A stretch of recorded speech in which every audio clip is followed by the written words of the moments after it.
Packer and Durham, presented by Subway. 844-SAY-ACCN is the number for the program. Dave Doran will join us next hour, but right now we go to Central New York. Fresh off another recruiting trip, he's ready for another appearance on Packer and Durham and getting ready for Louisville.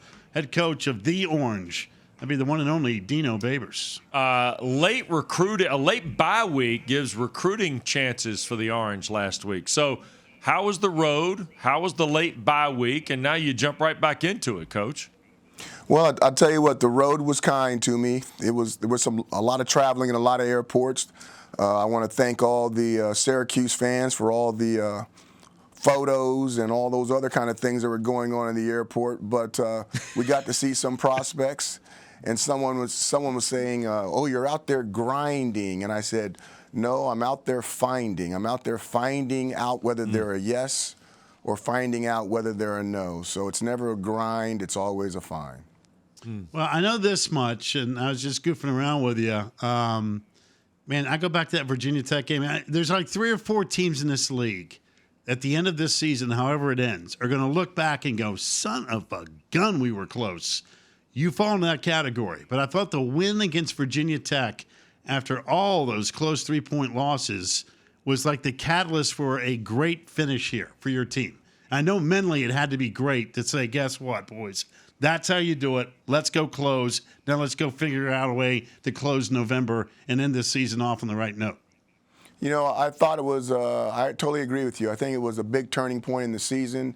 There comes a point where we talk about faith, belief without evidence in this program, and you have to keep your faith. If you don't have your faith, you don't have anything. But after that, it is nice to have some evidence. And the Virginia Tech win was some evidence, and I think that propelled us not only for the excitement that happened after that game, but it also carried over into the Boston College game the next week. Coach, when you went with Garrett Schrader full-time, what has he brought to the table here to kind of turn the tide a little bit for your team? I mean, we've talked so much about Sean Tucker, and deservedly so, but it looks like that Schrader's been a great complement to what you and Sterling Gilbert are trying to get done offensively too.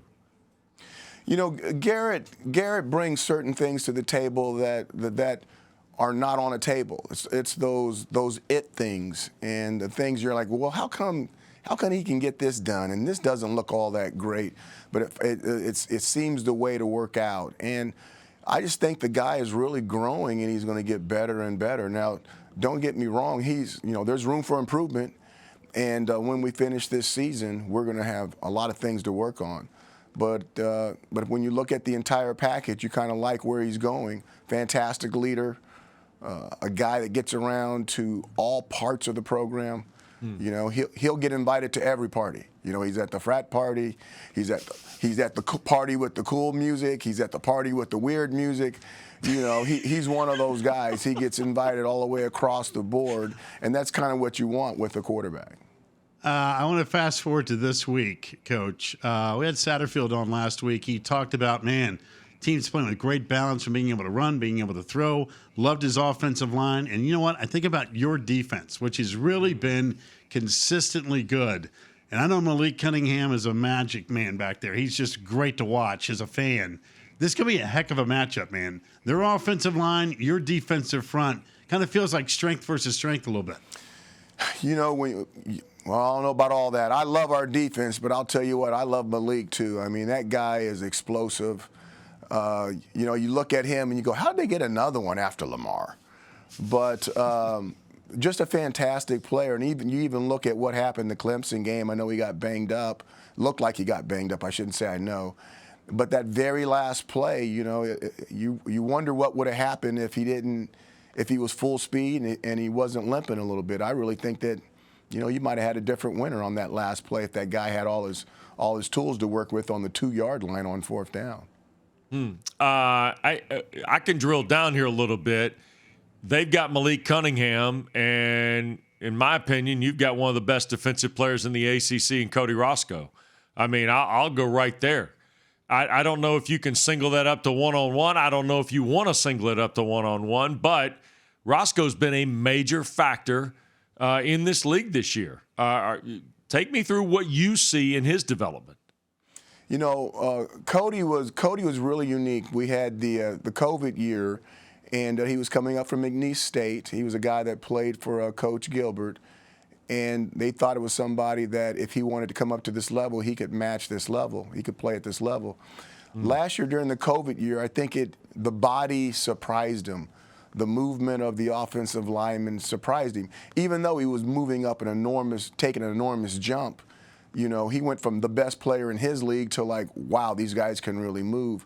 And when you minus the weight training and the conditioning that was really going on during that COVID year, I think it set him back a little bit. But he's one of those guys. If you show him where the well is, he'll go drink the water. And he really changed his body after we came off of those COVID rules. And he really worked on his quickness. He always had great quickness. He worked on his strength, though. And now he came back with a new attitude, so to speak. Is that the record? A new attitude? And he came back with a new attitude, and you put that attitude and that work ethic with some God-given ability, and I think you have one of the top defensive players in the league. That's for sure. I think that's Patty LaBelle, by the way, and it's available on vinyl. Thank you very much. Yeah, you're welcome. You mentioned this, and I think you spoke about this in one of your media offers earlier this year.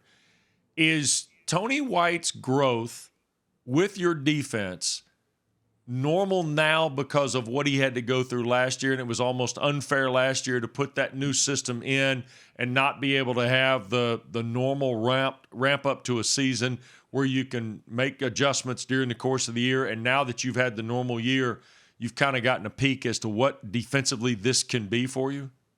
There's no doubt about it. I thought it was either going to be a huge advantage or a huge disadvantage the COVID year. And, obviously, I thought we did some eye-opening things on defense that year, but from an offensive standpoint and putting it all together, it was definitely a no. It was we did not win that contest. But now coming off the break and those guys having a taste of it, and again, now knowing the why. Okay, first, the year before it was just do this. Now it's like you have to do this. This is why you have to do this, because if you don't do this, they'll do that. And I think just the comprehension and the understanding of the defense now, you're really starting to see what it might look like if we can keep this thing going. Coach, when you talk about matchups in this league, I mean, to me, Louisville and Syracuse, given what we have seen so far, seems like the perfect matchup because both of you have had so many opportunities to close in the fourth quarter. Sometimes you do, sometimes you don't. I'm wondering if we can't fast forward this game to just make like a 30-minute fourth quarter game and just go, hey, go get them. Let it rip. Because it just feels like this could be a fourth quarter game coming up this weekend. You don't want me to have any hair left on my head, do you? Just 30 minutes of fourth quarter. Coming from me, that's no big deal, Coach. Believe me, you're better off without it. You don't have anything to worry about in the mornings. You get ready earlier. That's right. It's probably going to come down to that. I think the two teams are balanced, so to speak. I think we have things that we do that offensively and defensively on both sides that we're going to do, and I'm sure there'll be some trickery in there somewhere. And if the trickery works, then you're a really good coach. And if the trickery is bad, then if it's a close game, everybody's going to ask you, why'd you do that? Why didn't you just stick with what was working? But I do think it's going to be a fourth quarter game, and it's probably going to come down to the last play like most of our games do. Real quick, last question. Sean Tucker. I know you don't need to stump for him. We can all do that. But he has had a magical year. I know Syracuse fans are thrilled with it. I know he's thrilled with it. You and your staff are. What have you said to him about closing the show here, going down the stretch, and kind of maximizing the year, if that makes sense? A lot of that stuff is going to be personal. I can tell you that right now. But I will tell you a story. We were on the practice field yesterday, and Sean Tucker, when we get really, really, I wouldn't say the word mad, when we're like, you need to do better. Our big thing is we don't want to be saying things that we really don't mean. We tell a kid to take a lap, and when he comes back from the lap, we'll talk to him. Sean Tucker had to take his first lap of the season yesterday. And when he got back, we had a nice talk. And I don't mean that, you can take a lap for a lot of things. This is not a confrontation between Right. a coach and a player, and it's definitely not a confrontation between me. But it was one of those deals where you just got to go, now, you're doing okay, but you're not allowed to do okay anymore. You have to do better than that. Your expectations can't be average. They have to be super above average. And you've got something going here, and you want to make sure that you finish the right way. And Sean Tucker's a track guy. He's come out of the blocks. Okay, he's hit the acceleration phase, and his knees are up. His arms are pumping. He's straight in the lane, and he's flowing. Okay, he's flowing. And you're about 8-9 yards from the tape now, and this is where you really got to relax and finish. This is not the time to be trying to do something other than what your training has taught you to do. And I love Sean Tucker. I love everything about him. I love his family, and he knows how I care about him. But it was one of those deals where, hey, he still has to get coached too, but he doesn't have to get coached very much. Yeah. Hey, Coach, give it to him 40 times. Give it to 40. Look, Let him go. hey, Dino, here's the deal. Packer sits here and assigns. Packer hands out assignments to head coaches every week. I mean, he's offered, throw it 60 here, give it to a guy 40, the whole bit. I mean, it's unbelievable what I get here. Hey, I think it's okay to announce he'll be starting this week, but I'd give it to him 40 times. I swear to God I would.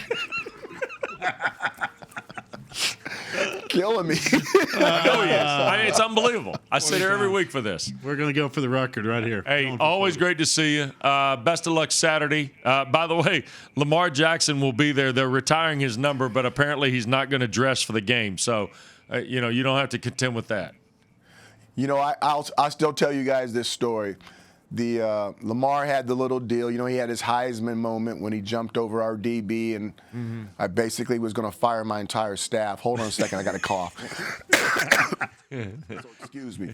So the ACC meetings, the next year at the ACC meeting, I go there, and you ask him this story. I walk up, and he's sitting there, and he goes, and he's looking at me, and I'm walking right to him. And I walk right up to him, his head coach is right there, and I take my finger and I touch it right on his body. I'm like, just touch his body. And he looks at me like, Coach Babers, what are you doing? He says, I just want to let my guys know that it is possible that we can touch you. Oh, man. That's good. All right, be well. Stay safe. We'll talk to you soon, man. Thank you. All right, you guys have a good one.